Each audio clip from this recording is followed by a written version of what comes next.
We're going to talk to Coach Hanna from Jefferson. Coach, thank you so much for making time for us today and coming on Running Point. Absolutely. Thanks for having me on, fellas. I mean, Coach, that was a heck of a win, too. And, I mean, I know we got a chance to meet some of your team. We knew some of the returners. Grant Hitchcock's a name we've all come to know for this team. But I want to give you the chance to highlight some other big names you have on this Falcon program this year and some new faces, too, that you think are going to be big playmakers down the road. Yeah, I think, obviously people are starting to get to know Grant Hitchcock, senior quarterback for us. But Trent Hodge, our senior receiver, he had a pretty good season last year, but rolled his ankle, I think, first drive.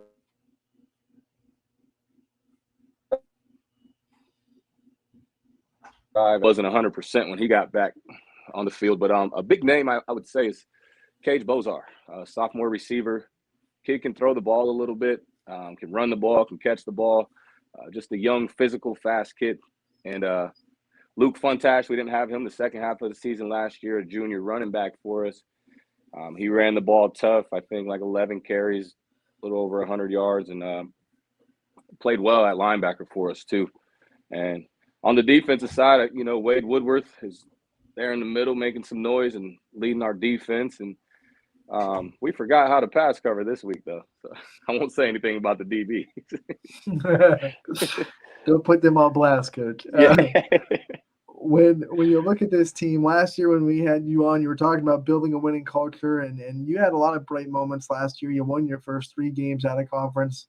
What were some things that you took from last year when evaluating the season that you think you can build on this year and you think were great learning experiences? Sure. Great question. We're still learning how to win here. We started this thing back up December 1st. We tried the 6 a.m. morning thing just to, change some things up some more. We're always looking for what's our next step, what's the best step for us to take. And, obviously we know when we're not looking past this Harvey team is legit. They're big up front. They're fast. They've always had athletes. I think I said it last year. I've just never seen them this big since I think my senior year. So we're not looking past week 2 or 3, no doubt about that. But we know what it looks like week 4 through 10. And we had to get stronger in the weight room. We have to stop the run. That's what it comes down to. We believe our athletes can play with anybody's athletes in Northeast Ohio. And we just been trying to get a little stronger up front, a little physical up front. And I think through our scrimmages and, obviously Friday night, we were able to have some success on the offensive end. That was what we were pushing this offseason. This is strength and physicality. You talked about it too. You hinted at it a little bit too. Weeks 4 through 10. I'm just curious too. I mean, because there's a lot of games too, and a lot of moments in that conference throughout the conference last year where you guys looked really good. You looked sharp in the game. There are a couple games too where you guys may be a play or 2 away. What were some things that you talked about within the coaching staff too? I don't know if you necessarily talked with the boys yet about it, but about just playing those conference games and just being able to maybe come out on top of some of those conference games, finish those ones out. Yeah, listen, we're on our way out of the NE8, and we want to go out with a bang. We saw last year, as you mentioned, week 4 at Girard. That was a great Girard team, a greatly coached team, lots of athletes, young, physical, fast, and we can play. We can play with those guys. We believe it. That's the way that I speak to the staff. That's the way the staff speaks to the kids, and if you walk in this locker room, I promise you there's not anyone on the schedule. And we don't – I'm saying that in a humble way. I mean that in more of a way where the kids we're starting to believe, and that's what it takes. It's not that we're this is a great conference. It's a great league. It's an old school pound and ground league. But the new Jefferson, I like to say, believes that, we can play along with those guys for 4 quarters of football. But I guess we'll find that out week 4, and we'll go from there. The big thing for us is we don't have a lot of depth, but we believe our ones can play with anyone's ones on the schedule. So you scored 66 points on Friday. That was the highest total of any team on the YSN network. When you score like that, I'm sure there is a you have to guard against getting a little bit lazy on the other end of the football because, hey, if we give up a touchdown, our offense can do it really easy. How do you kind of guard against the defense still bringing their A game, knowing that the offense is as electric as it is? Man, so 52 of those points were in the first half. And after that, when the clock running and, trying to find ways to get the young guys in. Listen, the varsity guys were hungry. We finally have 12 seniors this year. Obviously they don't want to come off the field. It feels good to finally be on the other end of that score. And, but hats off to Grand Valley. Usually those kind of scores can get chippy. When the scores get like that, the game can get a little chippy. We didn't see any of that. Those guys just kept playing on the other sideline as well. And so hats off to those guys. But yeah, our guys were, it's just they're anxious for the season, so there wasn't a lot of coaching that had to go into continue to play hard. We have good leadership out there on the field, and those guys made sure we stuck with the plan. You mentioned Painesville Harvey this upcoming week. I want to obviously give you the chance to give a little bit more of an in-depth preview without obviously giving away the whole book. This was a great game last year, too. You guys came out on top of it, too, and you get the home crowd, too, Jefferson behind you. Yeah, we snuck out of there last year, but they were tough last year. They had a really good kid who's playing in the Ivy League right now. They had him at quarterback. We were able to contain him as best we could. But, they reloaded again. They have a lot of size back. From what I'm seeing, they got a few one-way starters on the offensive defensive line. That helps a lot. And, they always have skill guys. They got a really good receiver over there, number 1. Plays outside linebacker for him, and a really good running back, number 2, who's picked up a couple of D2 offers to play next year on Saturday. So, anytime you have some guys getting looks at the next level, you're in for a ball game. So, a lot of respect for that school over there. And, there's not a lot that's going to change in our game plan. We'll try to spread them out a little bit. We'll condense it. We'll try to play in between the tackles a little bit. We'll stretch it out. We'll do whatever, we can do based off what they're providing for us. And we got our hands full, though, stopping that receiver and that running back. Got to talk about the new threads last Friday because you guys were looking sharp in these all red the helmets and the jerseys. What's it like to give these players that work so hard, give them some nice things and let them feel good about themselves for a little bit and, give them some nice new threads? Sure, man. It goes back to, my pastor always said, man, you want to make sure these people have a great experience. And especially the ones inside, right? So these guys have been working hard, like I mentioned, since December 1st and dating back to, when they started playing football in 7th grade. And, around here, I think we had 3 or 4 seniors last year and maybe 4 the year before. So, it just hasn't been a place where people have, stayed the course and stuck with it and battled it out. These kids deserve the world, man. This class is special.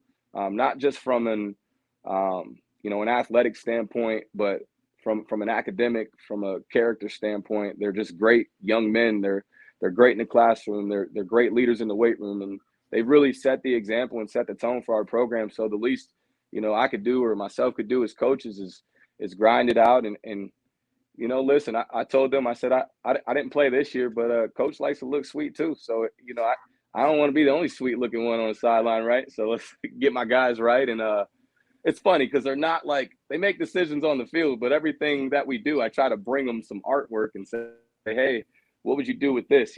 How would you like this to look? And they're just like, Coach, you handle it. All right, we trust it, we believe it. Swag us out a little bit. So yeah, no, like I said, they deserve it, man. We're working on some white uniforms that we can hopefully get in and bring out in a few weeks. And nobody deserves it more than these kids. These kids obviously have a huge bond with you. I see them after so many big games too, and some big wins last season too. How they interact with you, for you to have such a close relationship, I think it's obvious that someone had that kind of impact on you. A coach had that impact on you. What's the best advice that you've been given to along your coaching career that you still take to this day? Listen, man, I have some great mentors. Tom Bruni being one of them. He was my high school coach. He's over in Arizona, and they can count them in the Final Four every year. Won a state title at Maple Heights, and won another one in West Virginia. Just a big name and a great football family. The thing I'll never forget he said to me when I was going into the interview process was, I'm looking for all these answers, right? I have all these questions written down, and I think it was probably 1 o'clock in the morning our time. I had to wait for him to get free over there on the West Coast.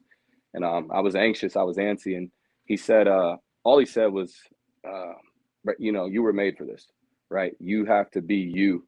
And, but in that moment, I'm like, who am I, right? So, I know who I am as a player.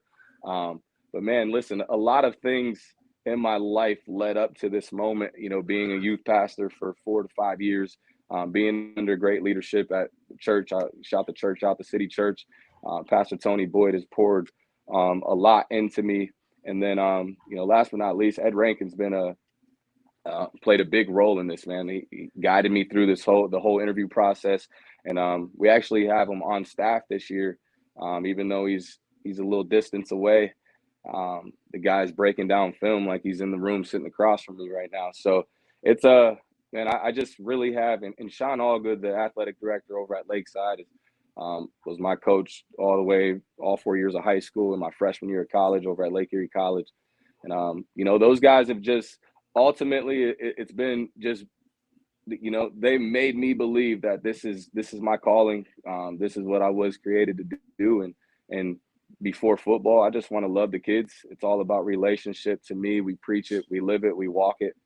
We talk it in the classroom, in the street, wherever we're at. These kids come over, I'll jump in their backyard, and we just love to have fun together because in order to get the best out of them or help them to believe, I got to be able to see the greatness inside of them that they can't always see.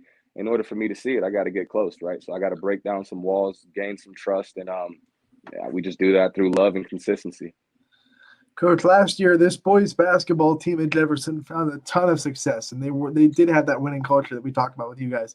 So how much do you think that impacted either your players that are on that team as multiple sport athletes or the players that just experienced it and witnessed it as a student body? How much do you think seeing success in the school system from another sport kind of helped you build that winning culture for the football program? Yeah, I think, if you think back, Grant Hitchcock, our quarterback, the leader of our team, has been the starting point guard since he was a freshman. So I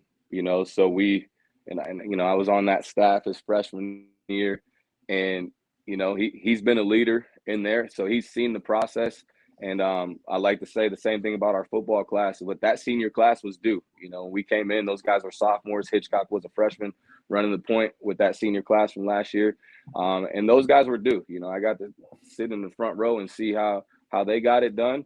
And like you said, it's just we're trying to bring a sense of pride to the community, to the school, and make it feel great as a student and a student athlete and a teacher and a parent to put on black and red and represent the Jefferson Falcons. And hats off to our basketball program by setting the tone and getting that done and making some noise and a nice run. And we're going to give it a shot and try to keep that same recipe and see what we can do this year as well.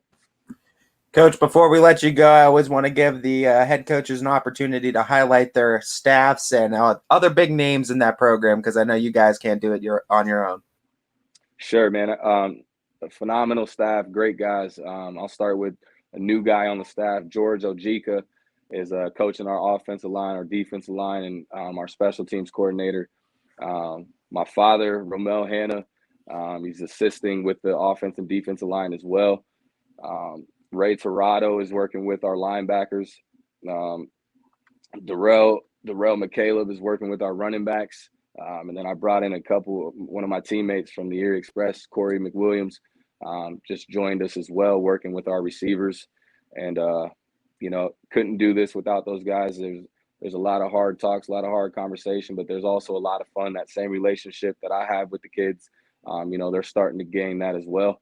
And that's what it's a big family around here. And a couple kids I just want to shout out. Mason Pulowski, just a very unselfish kid. We moved him from he was a 3-year starter at center, moved him over to guard, and the kid just does whatever the program needs on both sides of the ball. His attitude is always A+, and He really leads the way in the weight room as well.